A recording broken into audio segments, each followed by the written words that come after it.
Greetings, Green Thumb gardening family.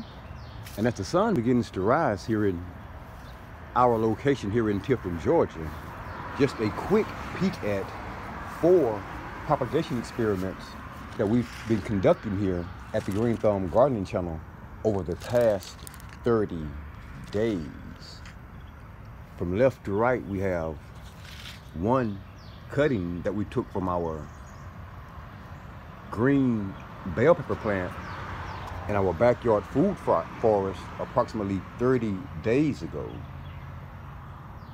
Everything that you currently see here as far as foliage goes is new growth. Our cutting has rooted and it's beginning to look quite well for us here at the Green Thumb gardening channel. Again, 30 days in. Next up, we have one of several cuttings that we took from our now 1-year-old pomegranate tree in our backyard food forest. We took a total of about 8 cuttings. 4 of those cuttings rooted for us. Again, about 30 days in. This cutting is looking fantastic. We have about a dozen more cuttings that we took from that tree that we're currently in the process of propagating. 30 days in. Next up, we have a cutting that we took from a jalapeno pepper plant that we grew here a while back. Again, 30 days old. This plant is looking fantastic for us here at the Green Thumb gardening channel. We don't even eat hot peppers here at the Green Thumb gardening channel, but we did have a jalapeno pepper plant that we grew here for a customer. And again, this is a cutting from that jalapeno pepper plant. And it's looking fantastic here at 30 days in.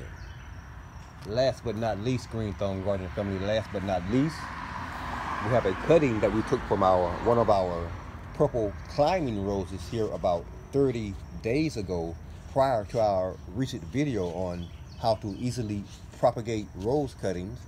That experiment is currently about a week and a half in, and we told you guys we'll bring you guys back at the 2-week point and show you what those cuttings were looking like at that point. This is a cutting that we took prior to that last video. Again, about 30 days ago we took this cutting. We rooted this particular cutting in water. It took a long time for this cutting to root, but once it actually rooted, she just took off. And this is what she's currently looking like for us right here and right now at the Green Thumb gardening channel. Take a look at this, guys. Bam! 30 days in, and our first cutting from our purple climbing roses is looking indeed fantastic in every way. Just a quick peek at several of the propagation experiments that we currently have going on here at the Green Thumb gardening channel here in Grow Zone 8B in Tifton, Georgia. Thanks for watching.